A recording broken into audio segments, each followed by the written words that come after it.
ಬೆಂಗಳೂರಿನಲ್ಲಿ ಈ ಕ್ರಿಕೆಟ್ ಜಗತ್ತಿನ ಕಿಂಗ್ ವಿರಾಟ್ ಕೊಹ್ಲಿ ಒಡೆತನದ ಪಬ್ ಇದೆ. ಆ ಪಬ್ಗೆ ಈಗ ನೋಟಿಸ್ ಇಶ್ಯೂ ಆಗಿದೆ. ಕಾರಣ ಏನು, ಏನ್ ಬೆಳವಣಿಗೆ ಆಗ್ತಾ ಇದೆ ಈ ಕೇಸಲ್ಲಿ ಅನ್ನೋದಕ್ಕೆ ಸಂಬಂಧಪಟ್ಟಂತೆ ಡೀಟೇಲ್ಸ್ ಅನ್ನ ನಿಮ್ಮ ಮುಂದೆ ಇಡ್ತಾ ಇದೀವಿ. ವಿರಾಟ್ ಕೊಹ್ಲಿ ಮಾಲೀಕತ್ವದ ಪಬ್ಗೆ ಮತ್ತೆ ಕಾಕಿ ಬೆಗ್ ಶಾಕ್ ಕೊಟ್ಟಿದೆ. 18 ಕಮ್ಯೂನ್ ಪಬ್ ವಿರುದ್ಧ ಮತ್ತೊಂದು ಎಫ್ಐಆರ್ ದಾಖಲಾಗಿದೆ. ಬೆಂಗಳೂರಿನ ಕಸ್ತೂರ್ಬಾ ರಸ್ತೆಯಲ್ಲಿರುವಂತಹ 18 ಪಬ್ ಕಬ್ಬನ್ ಪಾರ್ಕ್ ಪೊಲೀಸ್ ಠಾಣೆಯಲ್ಲಿ ಕೇಸ್ ದಾಖಲಾಗಿದೆ ಅನ್ನೋದರ ಡೀಟೇಲ್ಸ್ ಸದ್ಯ ಸಿಗ್ತಾ ಇದೆ. ಕೋಟಾ ಕಾಯ್ದೆಯಡಿ ಕೇಸ್ ದಾಖಲಿಸಿಕೊಂಡಿದ್ದಾರಂತೆ ಪೊಲೀಸರು. ಪ್ರತ್ಯೇಕ ಸ್ಥಳ ಮೀಸಲಿಡದೆ ಧೂಮಪಾನಕ್ಕೆ ಅವಕಾಶ ನೀಡಿದ್ದಕ್ಕಾಗಿ ಕೇಸ್ ಹಾಕಲಾಗಿದೆ. ಪಬ್ನ ಮ್ಯಾನೇಜರ್ ಹಾಗೂ ಸಿಬ್ಬಂದಿ ವಿರುದ್ಧ ಪ್ರಕರಣ ದಾಖಲಾಗಿದೆ ಅನ್ನೋದರ ಡೀಟೇಲ್ಸ್ ಸಿಗ್ತಾ ಇದೆ. ಮೇ 29ರಂದು ರೇಡ್ ಮಾಡಿ ಎನ್ಸಿಆರ್ ದಾಖಲಿಸಿಕೊಂಡಿತ್ತು ಪೊಲೀಸ್ ಪಡೆ.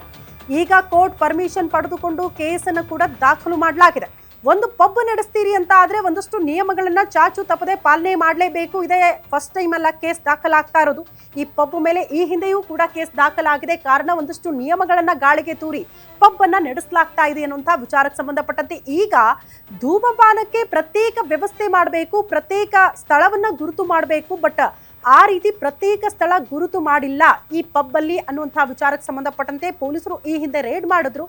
ಈಗ ಎಫ್ಐಆರ್ ಕೂಡ ದಾಖಲು ಮಾಡಿಕೊಂಡಿದ್ದಾರಂತೆ ಇದೇ ವಿಚಾರಕ್ಕೆ ಸಂಬಂಧಪಟ್ಟಂತೆ.